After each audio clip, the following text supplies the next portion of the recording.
Hello अस्सलाम वालेकुम, मैं हूं अब्दुल गफ्फार। चैनल को सब्सक्राइब करना ना भूलिएगा और आप सबका बहुत शुक्रिया जो आप लोग जब वीडियोस में पोस्ट करता हूं, अपलोड करता हूं, वो भी देखते हैं, कमेंट करते हैं, लाइक करते हैं। आज भी कमेंट, लाइक और शेयर कीजिएगा। और जब हम लाइव सेशन करते हैं तो आप सब आते ही हैं, तो आप सबका एक मरतबा फिर शुक्रिया, क्योंकि आप लोगों की वजह से ही ये यूट्यूब चैनल है। आप लोग देखते हैं, पजीराई करते हैं, तो फिर हम भी मैं कोशिश करता हूँ, अपने सिद्धार्थ, मुनीर भाई भी जब मेरे साथ होते हैं, कि हम आपके साथ डिस्कशन करते रहें। It's just all because of you. अपनी पार्टिसिपेशन तगड़ी रखें, चैनल को और तगड़ा करेंगे। जनाब, पाकिस्तान की एक historical one day series win, much relieved, very timely, क्योंकि पाकिस्तान को वर्ल्ड कप क्वालिफायर के लिए भी बहुत ज़रूरी था कि अपनी पोजीशन को एस्टैब्लिश करते हैं। 11 नंबर से उठ के हम 8वें नंबर पर आए हैं। So I think everything now back on track for Pakistan regarding the 2023 world cup. Problem there are few जो रिमेन द सेम, लाइक हमारा मिडल ऑर्डर है, लाइक हमारा ऑलराउंडर का मामला है, हमारा बेस्ट स्पिनर कौन है। ये सब बातें जीत में छुपनी नहीं चाहिए। हमें शादाब का बैकअप ढूंढना है, अलॉन्ग जाहिद हमें उस्मान कादिर को भी खिलाना चाहिए। हमें इसी तरह अपने मिड ऑर्डर के अंदर सऊद शकील को 2 मैच ड्रॉप खिलाकर 1 मैच ड्रॉप कर दिया। आसिफ अली की बैटिंग आई नहीं आई, थोड़ा सा आपको ना लॉन्ग रन देना पड़ेगा, चाहे सऊद शकील को खिलाना है या जिसको भी। दूसरा, आपको एटलीस्ट अपने हर एक शोबे के अंदर, जैसे कि आपके ओपनर्स हैं, जैसे कि आपका विकेट कीपर है, जैसे कि आपका स्पिनर है, जैसा कि आपका ऑलराउंडर है, जैसा कि इवन शाहीन शाफिदी जैसा मेन बॉलर, इन सब के बैकअप के बारे में भी कुछ सोचना पड़ेगा। और यहीं से आपको जो अपनी थिंकिंग है वो आगे की रखनी है, बिकॉज हम जीत के बाद करते ये हैं कि हम सेलिब्रेशन करके और फिर वापस उसी जगह आ जाते हैं। बट अच्छी बात है, पाकिस्तान जीता, इंटेंट अच्छी थी।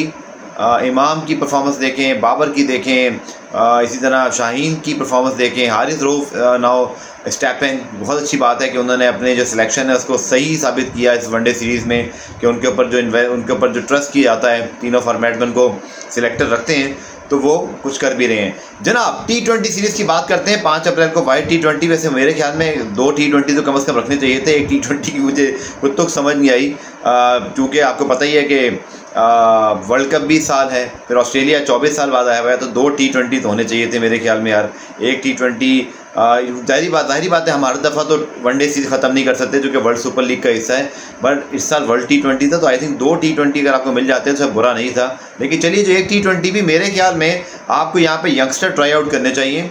हारिस हैं, हैदर हैं, शाहनवाज धानी हैं, इनको मौका दें।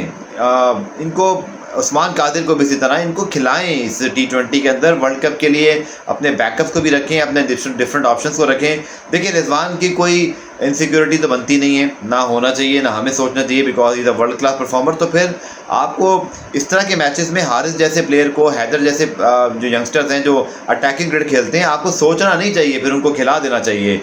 देखिए, T20 का ऐसा फॉर्मेट है जहाँ इवन पाकिस्तान वाहिद फॉर्मेट है जहाँ ऑस्ट्रेलिया को भी डोमिनेट किया हुआ है। 12 मैचेस जीते हुए, 9 हारे हुए हैं। बाकी जगहों पे बहुत बड़ा फ़र्क है, आधो आध का फ़र्क है जो पाकिस्तान ऑस्ट्रेलिया से जीतता है। तो T20 वैसे भी ऐसा फॉर्मेट है जहाँ पर हम बेहतर करते हैं, तो हमें कोई खौफ नहीं होना चाहिए शिकस्त का, और है भी नहीं। ये अच्छी बात है कि हमने इंटेंट की है। बाबर है तो कैप्टन, उनकी जो कराची वाली इनिंग थी टेस्ट में, फिर उनकी जो 2 सेंचुरीज़ हैं, फिर जिस तरह की उन्होंने अटैकिंग क्रिकेट खेली, आई थिंक पाकिस्तान क्रिकेट ने सुकून का सांस लिया होगा। जनाब, अब बात करते हैं जो मच इंपॉर्टेंट टॉपिक है। आज पूरा दिन क्या हुआ मुझसे बेहतर आप जानते हैं, वैसे तो समझ ही नहीं आया हुआ क्या है, लेकिन आपको पता ही है हमारा पॉलिटिकल मामला है सो हीट अप। लेकिन अभी पता नहीं है कि आगे होगा क्या है। असम्बलियाँ डिज़ोल्व हो गई हैं, बट सुप्रीम कोर्ट ने जो है वो नोटिस लिया है, उसकी समाअत भी होनी है। बट एक चीज़ तो तय है, रमीज़ राजा साहब ने ट्वीट भी किया इमरान खान साहब के लिए, जहाँ उन्होंने समीना बिरज़ा के शो में बात की थी कि आप कुछ कर लें, इमरान खान साहब का आप कुछ नहीं कर सकते। तो वसीम अकरम का ट्वीट, और इसी तरह हमने देखा मोहम्मद हफीज़ का ट्वीट, शाहिद आफरीदी ट्वीट कर चुके हैं। दबे लफ्ज़ों उन्होंने खान साहब की तो है वो एक तरह से उनको सपोर्ट ही किया। बट एक बात तो तय है कि क्रिकेट फ्रेटर्निटी इमरान खान साहब के साथ है, थी और रहेगी हमेशा, हर हाल में। रमीज़ राजा बहुत स्ट्रॉन्ग वोकल रहे हैं इमरान खान के हक़ में। तो अगर कोई तब्दीली, अभी तो नहीं पता, अभी तो असम्बली डिज़ोल्व कर दी इमरान खान के एडवाइस पे प्रेसिडेंट आरिफ अली साहब ने। पता नहीं इलेक्शन होंगे या कोर्ट क्या डिसाइड करती है, बट अभी चीज़ें इन द हैंग। लेकिन रमीज़ राजा साहब ने भी जिस तरह ट्वीट किया, कहीं ना कहीं मुझे लगता है कि हुकूमत या PCB के लोगों को पता है कि क्या हो रहा है, मुझे ऐसा लगता है। यू नेवर नो भाई, कोर्ट ने जो नोटिस दिया इसके ऊपर फवाद चौधरी साहब भी कह रहे हैं कि शायद कोर्ट संडे को नहीं लगनी चाहिए थी। इट्स इंडिकेट कि शायद वहाँ से कोई सरप्राइज़ वहाँ से भी मिल सकता है, जो कि आज हुआ सरप्राइज़। लेकिन एक चीज़ तय है, चलो मैं पॉलिटिकल मामला पे नहीं जाऊँगा, जो इस मुल्क के अल्लाह ताला रहम फरमाए, जो इस मुल्क के हक़ में वो हो जाए। बट ये ज़रूर है कि अगर क्रिकेट बोर्ड में तब्दीली, अगर गवर्नमेंट में तब्दीली आती है तो PCB में लाजमी आएगी। और इवन फिर तरजीहात चेयरमैन की अपनी सोच होती है, सिलेक्टर्स होते हैं, उन्हीं के सब थॉट प्रोसेस चल रहा होता है, ड्राइव वहीं से हो रहा होता है। तो अगर होगा तो फिर टीम में तब्दीलियाँ भी हो जाती हैं, तो ये भी हमें नहीं पता होता। लेकिन चलिए मैं इसका ये सवाल का जवाब दूंगा कि अगर बोर्ड में प्राइम मिनिस्टर की तब्दीली या गवर्नमेंट में तब्दीली होती है, जैसा कि अभी तो जैसे मामला चल रहे हैं, फिर तो नवीद रजा रहेंगे जब तक इमरान खान साहब हैं। बट अगर नहीं होंगे या कोई कुछ और होता है तो फिर अनसर्टेनिटी एट स्पीक, फिर चेंज बनता ही बनता है और बन जाएगा। देखिए इसी तरह बात कर लेते हैं। आखिर में आपको पता ही है कि वुमेंस वर्ल्ड कप का फाइनल हुआ, ऑस्ट्रेलिया ने इंग्लैंड को हराया, 7वीं मरतबा जीता। ये दोनों टीमें बस जीती हैं वर्ल्ड कप, कभी वो जीतते हैं कभी ये। 7 आई थिंक उनके हो गए हैं, 5 या 4 उनके हैं। बट मिचेल स्टार्क की जो वाइफ हैं एलिसा हीली, उन्होंने आज 170 भी किए।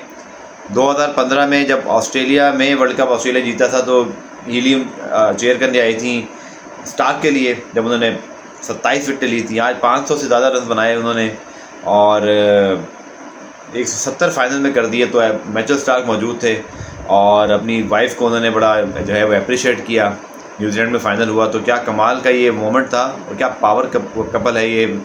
मतलब क्रिकेट में इतना पावर कपल मैंने तो नहीं देखा, पता नहीं आपको कोई याद हो तो बता दीजिएगा। सानिया शेख डिफरेंट स्पोर्ट्स के हैं, बट यहाँ तो खैर दोनों ही क्रिकेटर्स हैं और दोनों कमाल के क्रिकेटर्स हैं। तो आउटस्टैंडिंग जो है वो ये एक है।